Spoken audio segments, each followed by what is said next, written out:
രാമായ രാമഭദ്രായ രാമചന്ദ്രായ വേധസേ രഘുനാഥായ നാഥായ സീതായ പതയേ നമ. ശ്രീമദ് വാൽമീകി രാമായണം കിഷ്കിന്ധാകാന്ഡം 13-ാം സർഗം. സപ്തജനാശ്രമ ദർശനം. ബാലിസുഗ്രീവന്മാർ പൊരുതുമ്പോൾ ശ്രീരാമൻ ശരമയച്ചില്ല. അതിനാൽ സുഗ്രീവന് തോറ്റ് പിന്മാറേണ്ടി വന്നു. സുഗ്രീവനോട് ശ്രീരാമൻ പറഞ്ഞു, നിങ്ങളെ തിരിച്ചറിയാതെ ശരം പ്രയോഗിച്ചാൽ മിത്രവധം സംഭവിച്ചേക്കുമോ എന്ന ഭയം കൊണ്ടാണ് ഞാൻ ശരമയക്കാതിരുന്നത്. ഇനി ഇത്തരം ഒരു സംശയം ഉണ്ടാകാതിരിക്കാൻ വേണ്ടി നിനക്ക് ഒരടയാളം ഞാൻ തരുന്നുണ്ട്. ശ്രീരാമൻ പറഞ്ഞതുപ്രകാരം ലക്ഷ്മണൻ ഒരു ഗജപുഷ്പമാലയുണ്ടാക്കി സുഗ്രീവൻ്റെ കഴുത്തിൽ അണിയിച്ചു. എല്ലാവരും കൂടി കിഷ്കിന്ധയിലേക്ക് പുറപ്പെട്ടു. ഇതുവരെയുള്ള കഥാഭാഗം നാം കേട്ട് കഴിഞ്ഞതാണ്. കിഷ്കിന്ധയിലേക്കുള്ള യാത്ര, സപ്തജനാശ്രമ ദർശനം ഇവയാണ് ഈ സർഗത്തിൽ പ്രതിപാദിക്കുന്ന വിഷയങ്ങൾ. കുലച്ച കോദണ്ഡം, ആദിത്യ സദൃശങ്ങളും സ്വർണ്ണപ്പിടിയുള്ളതുമായ അതുല്യ ശരങ്ങൾ ഇവയെടുത്ത് ധർമാത്മാവായ ശ്രീരാമൻ ബാല്യപാലിതമായ കിഷ്കിന്ധയിലേക്ക് സുഗ്രീവനൊന്നിച്ച് വീണ്ടും എഴുന്നള്ളി. സുഗ്രീവനും അമിത ബലശാലിയായ ലക്ഷ്മണനും മുമ്പിൽ, പിന്നാലെ മഹാവീരനായ വായുസുതൻ, കപിമുഖ്യരായ നളൻ, നീലൻ, സർവ്വവാനര സൈന്യാധിപനും മഹാതേജസ്വിയുമായ താരൻ. ഇങ്ങനെയാണ് എല്ലാവരും കൂടി യാത്രയായത്. പ്രകൃതി രമണീയമായ കാനനത്തിലൂടെ അവർ ജാഗ്രതയിൽ നടന്നു. കിഷ്കിന്ധയിലേക്ക് അതിവേഗത്തിൽ പോകുന്ന വഴിയിൽ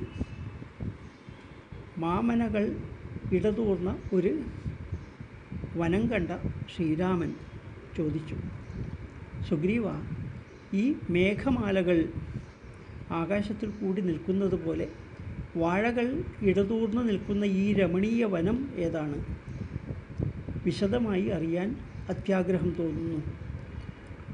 യാത്രയ്ക്ക് യാതൊരു മാന്ദ്യവും തട്ടാത്ത നിലയിൽ സുഗ്രീവൻ ഉത്തരം പറഞ്ഞു, പ്രഭോ, ഈ വിശാലമായ വനം ക്ഷീണം തീർക്കുവാൻ ഉതകുന്ന ഒന്നാണ്. സ്വാദുള്ള കായ്ക്കനികൾ, ശുദ്ധജലം എന്നിവയോടുകൂടിയ ഈ പൂങ്കാവ് നിസ്തുലമാണ്. അതികഠിനമായ വ്രതത്തോടെ 7 മഹർഷിവര്യന്മാർ, സപ്തജനം എന്നാണ് അവരെ വിളിക്കുക, അവർ തല കീഴാക്കി വെള്ളത്തിൽ മുങ്ങിക്കിടന്നിരുന്നു. 7 ദിവസത്തിൽ ഒരു ദിവസം പുറത്തു വരും. വായു മാത്രമാണ് ആ സന്ദർഭത്തിൽ ഭക്ഷണം. ഇങ്ങനെ വർഷങ്ങൾ 700 കഴിഞ്ഞു. ആ മഹർഷിവര്യന്മാർ ഉടലോടുകൂടി സ്വർഗം പൂകി. വൃക്ഷങ്ങൾ ഇടതിങ്ങി ഒരു കോട്ട പോലെ നിൽക്കുന്നത് കണ്ടില്ലേ? പ്രഭാവശാലികളായ ആ യതീശ്വരന്മാരുടെ ആശ്രമം അതിൻ്റെ മധ്യത്തിലാണ്. ഇന്ദ്രൻ തുടങ്ങിയ ദേവന്മാർക്കും മായാവികളായ അസുരന്മാർക്കും അരണ്യവാസികളായ മൃഗങ്ങൾക്കും എന്ന് മാത്രമല്ല പക്ഷികൾക്കും കൂടി ദുർപ്രാപ്യമാണ് ഈ ആശ്രമം. അറിയാതെയാണെങ്കിലും അങ്ങോട്ട് പോയിട്ടുള്ള ഒരൊറ്റ ജീവിയും ഇതുവരെ മടങ്ങി വന്നിട്ടില്ല. ചിലപ്പോൾ അവിടെ നിന്ന് ആഭരണങ്ങളുടെ മൃദുഗാനം കേൾക്കാം. മധുരമധുരമായ കളഗാനാലാപമാണ് ചിലപ്പോൾ കേൾക്കുക. ദിവ്യ സുഗന്ധങ്ങൾ പരിസരങ്ങളിലേക്ക് ഇടയ്ക്കിടയ്ക്ക് വ്യാപിക്കും. 3 അഗ്നികൾ അവിടെ സദാ ജ്വലിച്ചു കൊണ്ടിരിക്കുന്നു. നോക്കൂ, അവിടെയുള്ള വൃക്ഷങ്ങളുടെ അഗ്രങ്ങളിൽ പുക പറ്റിപ്പിടിച്ച് കാണുന്നില്ലേ? പ്രഭോ, ധാർമ്മിക വര്യന്മാരായ മാമുനിമാരെ സങ്കല്പിച്ച് രഘുവംശാലങ്കാരമായ അവിടുന്നും അനുജൻ ലക്ഷ്മണനും തൊഴുത് മനസ്സു നിർത്തി നമസ്കരിക്കൂ. പുണ്യനിലയങ്ങളായ ആ മഹർഷി ഈശ്വരന്മാരെ ആരാണോ വന്ദിക്കുന്നത് അവർക്ക് ദേഹത്തിൽ ഒരു തരത്തിലുള്ള ദോഷവും കാണുകയില്ല.